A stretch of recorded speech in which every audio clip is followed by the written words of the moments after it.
High, কেমন আছেন সাকিবিয়ান ভাইরা? আশা করি সবাই ভালো আছেন। আজকের ভিডিওর বিষয় হচ্ছে সাকিব এবং সিয়ামের বিরুদ্ধে বিধিভঙ্গের অভিযোগ। বিধিভঙ্গের অভিযোগটি কি? ধূমপান। পোস্টারে দুজনকেই দেখা গেছে দুটি সিনেমায়, একটি তুফান এবং একটি জঙ্গলি, দুটি সিনেমার মধ্যে হাতে সিগারেট নিয়ে। এবং সিনেমার মধ্যেও আমরা দেখেছি তুফান সিনেমায়, কেননা জঙ্গলি এখনো রিলিজ করেনি, যে প্রত্যেক জায়গায় মোটামুটি শাকিব খানের হাতে সিগারেট রয়েছে। সেই বিষয়গুলোকে নিয়ে বাংলাদেশের একটি সংস্থা স্টপ টোব্যাকো বাংলাদেশ পিটিশন জমা করেছেন ওই সেন্সর বোর্ড সংশ্লিষ্ট কোনো বিভাগে, যেখানে তাদের যে বক্তব্য উঠে এসছে সেটা হচ্ছে বাংলাদেশের মতো দেশে বিধিনিষেধ না মেনে এইভাবে যারা সিনেমার হিরো তারা বারংবার এই সিগারেট হাতে করে পোস্টার বা সিগারেট বা মদের গ্লাস হাতে করে সিনেমার মধ্যে অভিনয় এইগুলো করে সমাজকে কলুষিত করার একটা প্রচেষ্টা দেখাচ্ছেন। এই ধরনের মুখরোচক গল্প পেলে প্রত্যেক দেশেরই সংবাদ চ্যানেলগুলো আছে যারা, তাদের মধ্যে একটা প্রবণতা থাকে খবরটি করে দিই, তাহলে কিছু ভিউজ হবে। বাংলাদেশের স্বনামধন্য খবরের চ্যানেল সময় টিভি এই খবরটিকে বেশ মুখরোচক করে পরিবেশন করেন।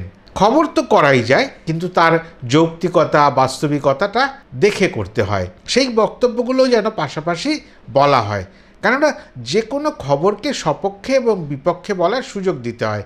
এটাই আমরা জানি যে আমি যদি সমানে এক পেশে একটি খবর বলে যাই, তাহলে বিপক্ষের যে ভিউ পয়েন্টগুলো আছে সেগুলো সামনে আসে না। তা সেরকমটি হয়েছে। তুফানে শাকিব খান দায়ী আর জঙ্গলিতে সিয়াম দায়ী। স্বাভাবিক করে শাকিব খানের যারা ভক্ত সাকিবিয়ানরা তারাও একটু চটে গেলেন, আর সিয়ামেরও পছন্দ করার মানুষজন নিশ্চয়ই করে রয়েছে। দু বিষয় নিয়ে একটু আলোড়ন সৃষ্টি হয়। এবার আমি এই বিষয়টার উপর একটু আলোকপাত করার চেষ্টা করি। ব্যাপারটা হচ্ছে, সিনেমায় ভালো মন্দ প্রচুর দৃশ্য দেখানো হয়, সেটা হচ্ছে গল্পের স্বার্থে। গল্প যেটা বলবে তাহলে সেটাই দেখাতে হবে। এবার বাংলাদেশে এটা চলবে না বা অন্য দেশে চলবে, সেইটা প্রশ্ন। স্টপ টোব্যাকো কোম্পানি এটাই তুলে ধরতে চেয়েছেন যে বাংলাদেশে যে বিধিনিষেধ রয়েছে, একেবারে খোলাখুলি ধূমপান মদ্যপান এগুলোকে দেখানো যাবে না, যাতে সমাজের মানুষজন প্রভাবিত হয়। বেশ, হতেই পারে। এবং এটা শুধু বাংলাদেশ না, প্রায় পৃথিবীর প্রত্যেকটি দেশেই বিধিনিষেধ আছে। এবার পাশাপাশি হচ্ছে সিনেমায় কি কি দৃশ্য দেখানো হয়। সিনেমায় মার্ডার দেখানো হয়, যিনি খল চরিত্রে অভিনয় করেন তিনি মার্ডার করে ফেলেন। অনেক সময় নায়কও মার্ডার করেন। তাহলে বিনোদন যদি নাও দেখি, বাস্তব যদি কোনো গল্পর ভিত্তিতে সিনেমাটি তৈরি হয় বা নাটকটি তৈরি হয়, তাহলে আমরা এগুলোকে দেখতে পাই। আবার খুব ভালো কিছুও দেখতে পাই, সেখানেও শিক্ষণীয় আছে, যে ভালো পড়াশুনো করে বড় চাকরি করছে, বাবা মার প্রতি দায়িত্ববোধ দেখাচ্ছে, সন্তান সন্ততির প্রতি তাদের যে দায়িত্ব আছে বাবা মা হিসাবে সেটা ঠিক করছে, গরিব মানুষের পাশে গিয়ে দাঁড়াচ্ছে, অত্যাচারীকে দমন করছে।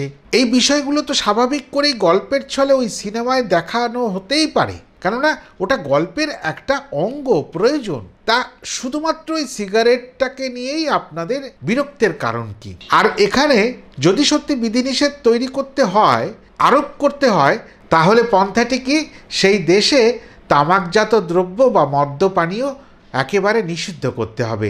সেখানে বিক্রি করা যাবে না, সেখানে ব্যবসা করা যাবে না, সেখানে কোনোভাবেই তামাকজাত দ্রব্যের কোনো প্রস্তুতকারককে অ্যালাউ করা যাবে না, যে আপনারা এই দেশে আর কোনো দিন তামাকজাত দ্রব্য প্রস্তুত করতে পারবেন না। বা বিদেশি কোনো সংস্থা যদি তামাকজাত দ্রব্য বা মদ্যপানীয়ের কোনো প্রচার বা প্রসার নিয়ে ব্যবসা করতে আসেন, তাদেরকেও মানা করে দিতে হবে। আর তবেই সেখানে সেই দেশে এই ধরনের নিষেধ মানা সম্ভব। সিনেমা অনেকেই দেখেন না, প্রত্যেকটি মানুষ সমাজে সিনেমা দেখেন না। তারা কি মদ্যপান করেন না? তারা কি ধূম্রপান করেন না? অনেকেই করেন। তাহলে তারা কোথা থেকে প্রভাবিত হন? সিনেমায় আমরা দেখেছি হিরোর মতো চুল করা, পোশাক পরা, একটু স্টাইল করে হাঁটা, এগুলো কপি করে, ইয়াং জেনারেশন করে। কিন্তু যাদের সুশিক্ষা রয়েছে, শিক্ষাটা যদি সঠিক থাকে, তাহলে দেখবেন তারা ভালোটা কপি করবে, খারাপটা কপি করবে না। একটা বয়সের দোষ বলে, একটা জেনারেশন গ্যাপ বলে, তাদের মধ্যেও যদি শিক্ষা থাকে, সঠিক শিক্ষা, পুঁথিগত শিক্ষা এবং সমস্ত সামাজিক শিক্ষা, পরিবারগত শিক্ষা, তাহলে দেখবেন তারা কোনোদিন খারাপটা কপি করবে না। তারা ওই ছেঁকে নিতে পারবে, ভালোটা কপি করবে। এই ভালোটা কপি করার প্রবণতা যদি বেশি করে হয়, মানে শিক্ষার প্রসার ভালো করে হয়, তবে কিন্তু খুন, রাহাজানি, মদ্যপান আর ধূম্রপান যাই দেখানো হোক সিনেমাতে, তাতে কোনো সমাজের ক্ষতি হবে না। কেন হবে না? যারা সিনেমা দেখতে যায় ভালোটা নিয়েও তো বেরোয়। একটা বাচ্চাকে কোলে করে মা ঘুম পাড়াচ্ছে, একটা সুন্দর গান গাইছে, আমরা ঘরে ঘরে দেখি সেই গানটা গুনগুন করে মায়েরা গান আর বাচ্চাটাকে ঘুম পাড়ান। আপনিও দেখেছেন, আমিও দেখেছি। তাহলে ভালো প্রভাবও আছে। আবার যেটা বলছিলাম, একটা ভালো ছেলে মেয়ে খুব সুন্দর করে পড়াশুনো করে বাবা মার কথা শুনে পরিবারের সুন্দর গঠনতন্ত্রের মধ্য দিয়ে মানুষ হয়ে একটা উচ্চশিক্ষিত ছেলে হয়ে বা মেয়ে হয়ে একটা ভালো চাকরি করছে, তাহলে সেটাও প্রভাব পড়ে। সেইভাবেও সেই যে বাচ্চাটা বড় হতে শুরু করে যে আমাকে এইভাবে মানুষ হতে হবে। এইগুলো প্রত্যেকটারই ভালো মন্দ থাকে। ভালোটা মানুষ যদি গ্রহণ করতে জানে, তাহলে খারাপটা বর্জন করতে জানবেই সে। ওই শিক্ষাটা আমাদের ঠিকমতো দিতে হবে। আমরা যারা বাবা মা, তারা সেইভাবেই শিক্ষায় শিক্ষিত করব, ছেঁকে নিয়ে খারাপটা ফেলে দিতে পারে। এর সঙ্গে বলার আছে যে আমরা যখন সিনেমা দেখতে যাই, তার আগে দেখবেন পর্দায় কতগুলো জিনিস দেখানো হয়। কিছু স্ট্যাটিউটারি ওয়ার্নিং দেখানো হয়, তার মধ্যে মদ্যপান, তার মধ্যে ধূম্রপান, তামাকজাত দ্রব্য সেবন করা, সেগুলোকে বারণ করা হয়। তার জন্য ডকুমেন্টারি ফিল্মও তৈরি আছে, সারা পৃথিবী জুড়ে দেখানো হয়। আপনার দেশেও হয়, আমার দেশেও হয়, সমস্ত দেশে হয়। তা সেগুলো দেখেও তো শিক্ষা নেবার প্রয়োজন আছে। সিনেমাটা দেখার আগেই তো ওগুলো দেখিয়ে দেওয়া হলো যে মদ্যপান করবেন না, এতে শরীরের ক্ষতি করে, ধূম্রপান করবেন না, তামাকজাত দ্রব্য সেবন করবেন না, তাহলে ক্যান্সার হতে পারে, আর মদ্যপান করে গাড়ি চালাবেন না। তা এগুলো দেখাবার পরে যদি মানুষ এইখান থেকে শিক্ষা না নেয়, আর শাকিব খান শিয়ামের মতন নায়কের হাতে একটি সিগারেট দেখে যদি সেখান থেকে কুশিক্ষাটি নেয়, তাহলে খুব অবাক লাগবে। আমার মতো মানুষের কাছে অবাক লাগবে যে মানুষ প্রবৃত্তিগতভাবে যদি মদের দোকান খোলা থাকে, তাহলে যারা মদ পছন্দ করেন তারা মদ খাবেন, আর যদি সিগারেটের দোকান খোলা থাকে, যারা তামাকজাত দ্রব্যে আসক্ত তাদের কিন্তু টেনে নিয়ে যাবে একটি সিগারেট কিনে মুখে ভরে সেইটাকে পান করার, সেই আগ্রহ প্রকাশ পাবে। আর যারা সিগারেট খান না, মদ্যপান করেন না, তারা ওই দোকানের পাশ থেকেও যাবেন না, তাকিয়েও দেখবেন না।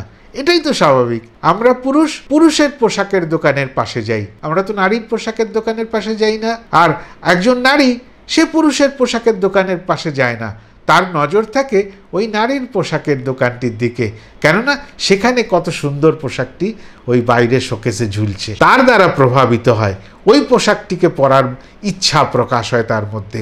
এগুলোই স্বাভাবিক। শাকিব খান এরকম করেছেন, সিগারেট খেয়েছেন, মদ্যপান করেছেন, সমাজের ক্ষতি করতে চাইছেন, ব্যাস চলে এলেন। কিন্তু শাকিব খান যে কোটি কোটি টাকা বন্যা ত্রাণে সাহায্য করেছেন, সেটা নিয়ে একটু বড় করে খবর হোক। আমরা যারা বিদেশে রয়েছি তারাও জানি যে একটা মানুষ ওই সিগারেট খাওয়া, মদ খাওয়া দেখিয়েও যখন মানুষের কষ্টের দিনে পাশে দাঁড়ালেন কোটি কোটি টাকা নিয়ে, সেই খবরটা একটু বড় করে দেখানো আপনাদের দায়িত্ব ছিল না?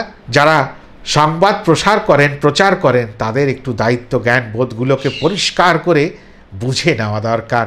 একটু বড় করে ভাবা উচিত যে কোন খবরটাকে কতটা মূল্য দিয়ে, কতটা গুরুত্ব দিয়ে দেখানো উচিত। এই খবরটার আড়ালে অনেকগুলো বিষয় ছিল বলে আমি একটু দু চার কথা বলতে বাধ্য হলাম। তবে এই ভিডিওটি শেষ করবে একটি কথা বলেই, যে যদি স্কুল, কলেজ, ইউনিভার্সিটির শিক্ষা ঠিক মতো হয়, কোনো ছেলে মেয়েই বিপথে যাওয়ার ভাবনা মনে আনতে পারে না। এতটাই বলার ছিল। সবাই ভালো থাকবেন। আবার নতুন কোনো ভিডিও নিয়ে নিশ্চয়ই করে ফিরে আসব। তবে যাদের ভিডিওটি ভালো লাগলো তারা দয়া করে আমার পাশে থাকার জন্য লাইক, কমেন্ট আর বিশেষ করে শেয়ার করে দেবেন। আর যদি খারাপ লাগে ডিসলাইক করে দেবেন, একদম ডিসলাইক করে দেবেন। আর মন খুলে লিখবেন যে কোন জায়গাটা খারাপ লাগলো। আর একটা কথা, যারা এখনও আমার চ্যানেলটিকে সাবস্ক্রাইব করেননি, আমার এই প্রচেষ্টার পাশে থাকার জন্য নিশ্চয়ই করে সাবস্ক্রাইব করে নেবেন। আগামী দিনের ভিডিওগুলো পাওয়ার জন্য বেল আইকনটা টিপে দেবেন। আর ওর মধ্যে দেখবেন একটা অল আছে অপশান, ওই অলটাকে টিপে রাখলে সবার আগে আমার ভিডিও আপনার কাছে পৌঁছে যাবে। সবাই ভালো থাকবেন, আবার দেখা হবে।